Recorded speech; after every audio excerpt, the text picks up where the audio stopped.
me today, I have a very special guest, Seph Schlueter, all the way from, I believe, Tennessee. Is that right? Actually, Ohio, Columbus, Ohio is where I'm from. I've Okay. I've avoided the Tennessee migration, so sticking to my guns and staying in Ohio. Fantastic. Well, we absolutely love your music here up in Manitoba, Canada, and we're going to get to that. But before we get into some of your new music, your love of music, I believe, singing, songwriting, all started when you were in high school. We'd love to hear a little bit more about that and how you initially came to faith. Yeah. Well, going back even a little further, 5-year old Seth watched a movie called Star Wars for the first time, and decided that or thought that I could get Jedi powers by learning the Star Wars song. So I figured out how to play it on the piano, and then my mom signed me up for lessons like the next day. So really loved music really throughout my whole childhood, and then in high school was when I really began to play the guitar and start to like really sing for the first time. Um, and I loved it. For me, it was just such a cool way to connect to my emotions, express something. It was just really. I just became so captivated by music, and around that time too was when I was really kind of. I grew up in an awesome faith-filled family, but you get to high school and you're kind of like, all right, is this my parents' thing or is it my thing? And so was just going through a lot of that and wrestling and kind of in different phases with that. But music and Christian music and worship music in particular was like something that really, where I really encountered the Lord in powerful ways. And I remember just kind of from that moment seeing like, man, like all this other music is cool because it helps me, express something, helps me experience something. Um, but but this worship music that I found was helping me like encounter someone, like actually like I got to meet the person I was singing about. I can sing the Adele song, but I'm never gonna meet Adele. Like but also I can sing about Jesus and I like in that moment I get to experience him. And I feel like for me it was just so impactful for my own journey with the Lord, and it really just set me on a course for what I wanted to do with my life. And I was like, Lord, I just want to, however, by whatever means necessary, God, I just want to, um, I want to be a vessel for you to use and to bring other people to this encounter with you. That's so beautiful. Thanks for sharing. How did you end up getting connected to Phil Wickham? So I I had put out so right out of high school I joined a ministry called Damascus, and it's there I started writing music and just doing a lot of worship leading. And I ended up writing a song for one of our retreats that just really was impactful for our community, and a lot of people were asking for it. And so I got a friend and we recorded it and it was great. And then around that time I also had another song I wrote that I was even more excited about, and I was like, all right, let's do this one up a little bit bigger and let's get some like drums on it and let's get some electric guitar on it and all that kind of fun stuff. And so kind of did it a little bit bigger, crowdfunded for it.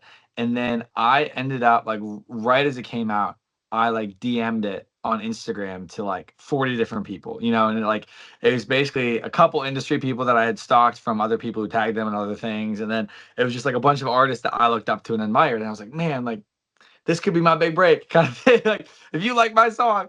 But honestly, some of it was just like looking for feedback and just seeing like, hey, like what do you think about this? Like that was kind of the ask. Like, hey, I would love you've inspired me. I'd love to know like what you think about this as a young artist. And Phil was like one of the only people to respond to me. And he's just so kind and such an amazing guy. And it was so sweet. He was like, this is awesome. I'd love to connect. So he gave me his email and we, had a couple brief back and forth. And then this is in 2020, so like everything is shut down and all that. It was just a crazy season. And I saw in it was October or November, I can't remember, but he was going on tour. It was in November actually. Yeah, he was going on tour. It was like a 3-day tour in Florida, and it was like the first thing post COVID that he was doing. And I just like sent another DM, and I'm like, hey man, like if you're looking for someone to open for you, like I would love to. And he said yes to it, which is just so crazy. So I got to go spend a couple days with him, and he's just the most real person. And just for him to be like the first person I met in the kind of Christian music industry, so to speak, was just so cool because it just he just was so inspiring for me beforehand, and then meeting him, I loved him even more. Fast forward, you release Counting My Blessings, and it blows up, not only in North America, but Brazil. Why do you think that is? I have no idea. Still to this day, I'm like, I don't know what the Lord wanted to do there, but I think it was just so sweet to see like I like the power of music, right? And the power of of a song and what it can do to just bring Jesus to people. And no idea why it did that in Brazil, but it did. And then it kind of that started it. Started there, and then it got to like number one in the States on, on Christian radio, and then it just like took off even more on social media. And I don't know. Like I think for me it's just like, okay, God, like that's weird, but like cool. Like, and I think it's just this beautiful testament to um like we get to give, like everything we do is an offering to the Lord. Like it's a gift that we get to give him, and it's not up to us to multiply it. It's just a gift that we get to give. And if he wants to multiply it like he did with the loaves and fish, great.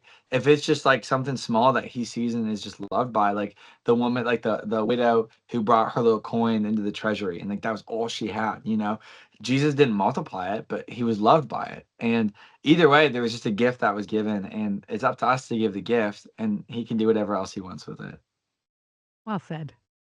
We love playing it on our station, by the way, just to be Awesome. clear. I love it. I Speaking, got I got to get up there.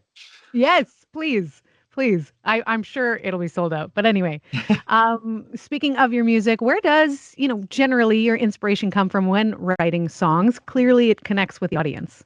Yeah. So for me, I feel like most of the songs are written from times that I've had of prayer with the Lord. So like for me, like the non-negotiable for me every day is like, all right, I want to work out and I want to pray. Like those, if I can hit those two things, I've won the day. And just like that spending time with the Lord has been so impactful for me, of just daily coming before him and letting him, just abiding with him and reading his word, and just allowing him to speak to me. And I feel like my songs come from that place most of the time, of just like something the Lord spoke to me in prayer. Or even if it's not directly from that, I'll have something later in the day that I feel like was set up because of that morning, just praying with him. And so I feel like honestly that the inspiration just comes from that, and then just from my real life, like just from conversations that I have, or experiences that I have, or thoughts that I have. Like I just try to write. I'll have like an idea, and I'll just try to get it out as soon as possible. And I think just trying to stay present to, there's so much inspiration all around us, but so often we're like this, you know, and just looking down at our phones, and we and so I think like when we actually look up, there's so much around us that is perfect starts for songs. It's a good reminder for us all. Look up Yeah, a little bit. there you go. How has your faith, or has it been affected at all over the past few years as you've started to kind of rise in the CCM industry? Yeah, I feel like honestly it's just given me like um a deeper passion for the Lord.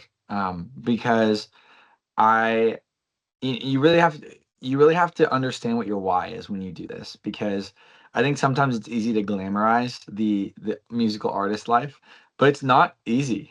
It's a lot of work, it's a lot of travel, it's a lot of being away from home, it's a lot of weird hours, it's a lot of rejection, it's a lot of highs and lows. And so I think in that place you really have to know, like, why am I doing this? And it has to be a really compelling why, otherwise it's not going to carry you through. And I think like the why really is because I want people to encounter Jesus. I really want people's hearts to be moved to a deeper relationship with him. Like that's why I'm doing what I'm doing. I like my only little mission statement is to bring as much glory to God and as much heaven to earth as possible. Like those are the two things I want to do. And so I feel like being on the road and releasing music, and seeing continued success has just made me more and more realize, okay, wait, what's the point of it all? It's this, it's bringing glory to God and bringing as many people to him as possible. And I feel like it's just deepened my faith, and it's made me like have to rely on the Lord even more, because I'm like, God, I don't want to fall apart. And you see so many examples of, in any sphere, whether music or in church life or wherever it is, of people who had success and then fell apart because of it. And I'm like, Lord, like I need to stay so rooted in you. And so I feel like it's just made me dive in deeper in my relationship with the Lord, and want to just spend even more time and just really try to grow in that relationship that I have with him. It's fantastic. We've been following along Canadian Christian artist Samantha Ebert. I personally just love her and her music. What was it like working with Samantha on Flowers?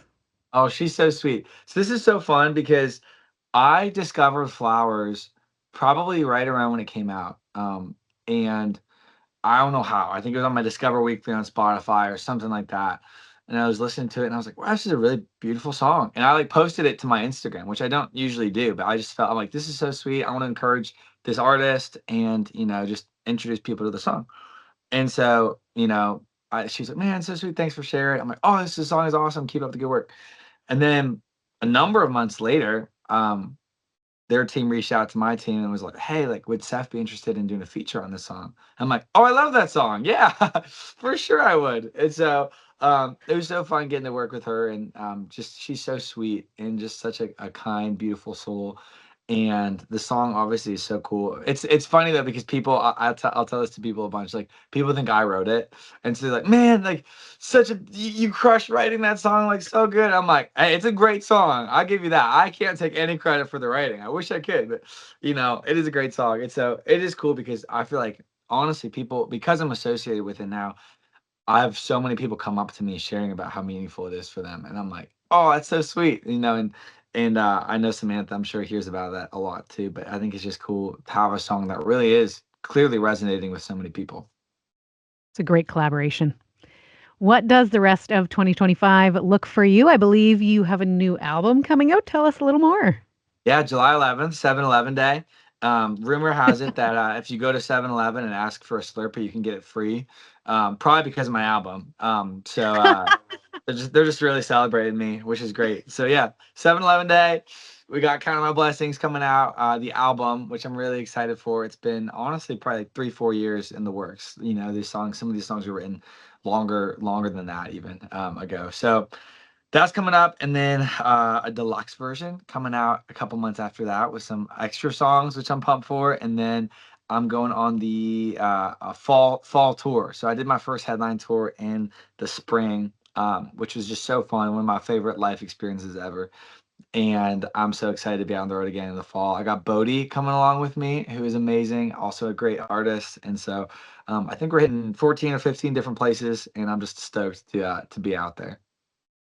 That is gonna be amazing. I gotta say really quick, "Never Known," one of my favorite songs. Oh, So I know it might not be necessarily a single, but I've been listening for a good oh, year. thank And you. Thank you so yeah, much. looking forward to the new album and the songs. And we'll let people know how they can get it and really appreciate your time. Is there anything else you wanted to share today, Seth?